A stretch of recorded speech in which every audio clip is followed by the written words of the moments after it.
जुमला आप आसाम के लोगों को ना दें।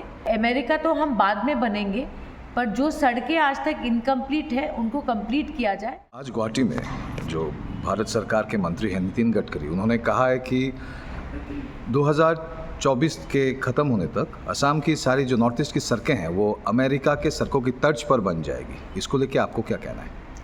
पहली बात तो नितिन गडकरी जी का स्वागत है आसाम में, पर वो हमेशा गुवाहाटी आते हैं और गुवाहाटी से वापस दिल्ली चले जाते हैं। मैं नितिन गडकरी जी से ये कहना चाहूँगी कि आप जब भी आसाम आए, आपने बहुत सारे फाउंडेशन स्टोन्स ले किए, पर हमारे लिए बहुत महत्वपूर्ण सवाल ये है कि महासड़क का काम अब तक नहीं हुआ और भारतीय जनता पार्टी ने इसी महासड़क को बहुत बड़ा इशू बनाया था 2014 के इलेक्शन में कि कांग्रेस की गवर्नमेंट नहीं कर पा रही है, क्यों नहीं कर पा रही है, तो अब बीजेपी की सरकार क्यों नहीं कर पा रही है। मैंने देखा है कि 2 हाईवेज़ बराक वैली में भी दिया है उन्होंने, पर बहुत ज़रूरी था जो हमारा ऑल्टरनेट रूट टू महासड़क है जो वाया लंका जाना था, मेरे टाइम पे लैंड एक्विजिशन चल रहा था, वो रोड हमारे लिए बहुत ज़रूरी है क्योंकि बराक वैली आइसोलेटेड है।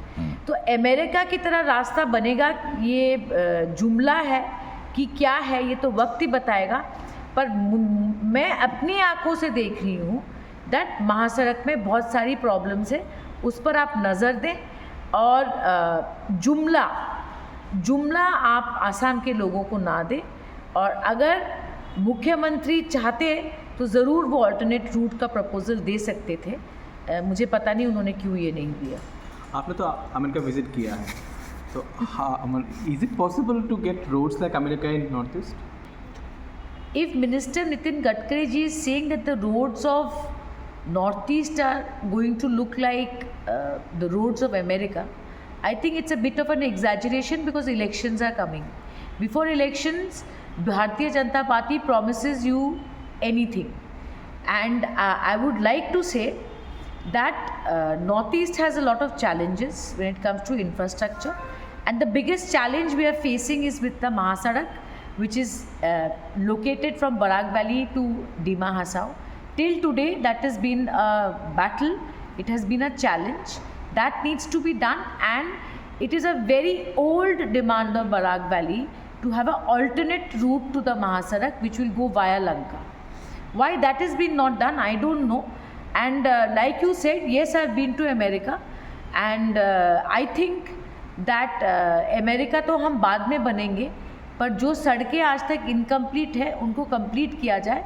आप लोगों ने वाजपेयी जी का स्टैचू यहाँ खोला महासड़क पर, सिलचर में, मधुरा पॉइंट में, पर महासड़क कंप्लीट नहीं हुआ। ये बहुत बड़ा मुद्दा था in the 2014 elections, such a big issue. Bharatiya Janata party workers were on the streets, today they are um, they can't say anything. So I welcome Gadkari ji to Assam, but I'm sorry to say that closer to elections, we all know BJP will come up with one jumla after the other. माननीय नितिन गडकरी जी से ये सवाल करना चाहिए था कि east west corridor का क्या हुआ। 2014 में भाजपा की जो इस्ताहार थी, इलेक्शन मैनिफेस्टो, उसमें ईस्ट वेस्ट कॉरिडोर था। 10 साल बाद वो आज भी वही है जहाँ पे रखा हुआ था। गडकरी जी बार बार बयान देते हैं, 2020 में आगे कह गए थे कि ईस्ट वेस्ट कॉरिडोर 21 में आरंभ होगा, उसके बाद भी उनका स्टेटमेंट आया कि 22 में आरंभ होगा। यहाँ के जो सांसद हैं माननीय राजदीप राय जी, वो 6 से 7 बार वहाँ पे विजिट किए, ईस्ट वेस्ट कॉरिडोर जाके देख के आके, एक छोटा किटी पार्टी था उन लोगों का, वहाँ पे आके बताते थे कि 2020 में, 2021 में, 2022 में, 2023 में ख़त्म हो जाएगा। अब उनसे बढ़ के आगे आ गए माननीय मुख्यमंत्री जी, उन्होंने कहा कि 2026 के पहले ये ईस्ट वेस्ट कॉरिडोर कंप्लीट हो जाएगा।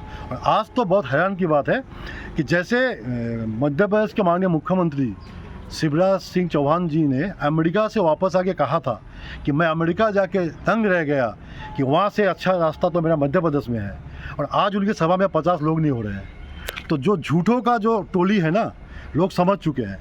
तो हम समझते थे कि गडकरी जी झूठ नहीं बोलते, तो 19 से देखते आ रहे हैं वो झूठ बोलते जा रहे हैं। और उन्होंने कहा था 2020 में यहाँ लॉजिस्टिक पार्क होगा, वो कहाँ है गडकरी जी? थोड़ा बताइए हमको। पिछले साल यहाँ जो बाढ़ की हालत थी, जो नेशनल न्यूज़ बना था, उसके बाद जो रास्ते की हालत हो गई, वो अभी की सुधर गया? और ईस्ट वेस्ट कॉरिडोर के बारे में मैं फिर से कहता हूँ कि किसके बाद हम लोग धरें, सांसद का, माननीय मुख्यमंत्री का या गडकरी जी का। तो चुनाव से पहले एक चेहरा को लाया जाता है लॉलीपॉप देने के लिए, और हम उत्तर पूर्वांचल लोग शायद मूर्ख समझते हैं वो लोग कि हमको जो भी बोलेंगे हम मानेंगे। तो इस बार नया चेहरा लाया गया गडकरी जी का, उन्होंने पैकेज घोषणा कर दी, वो चले गए। चुनाव होगा, चुनाव के बाद कुछ होगा नहीं, क्योंकि सरकार दिल्ली में फिर बीजेपी की विरोधी सरकार बनने वाली है, इंडिया की सरकार बनने वाली है। उसके बाद उनको आप नहीं पाएंगे, इसके बाद कभी वो नहीं आएंगे, क्योंकि वो झूठ बोल के 19 में गए, झूठ बोल के 22 में गए, और आज भी वो झूठ बोल रहे हैं। ये लॉलीपॉप है, और आज उत्तर पूर्वांचल के लोग बहुत शिक्षित हैं, वो समझ चुके हैं। और चेहरा बदलने से आपका काम नहीं बदलता, चेहरा बदलने से आपका कांड नहीं बदलता। आपका कांड, आपका कर्म हम लोग 2014 से देख के आ रहे हैं। आप इलेक्शन मैनिफेस्टो भूल चुके हैं, लेकिन हमें याद है 24 के बाद आप कोई भी राष्ट्रीय नेता का चेहरा बीजेपी का आप यहाँ पे नहीं देखेंगे।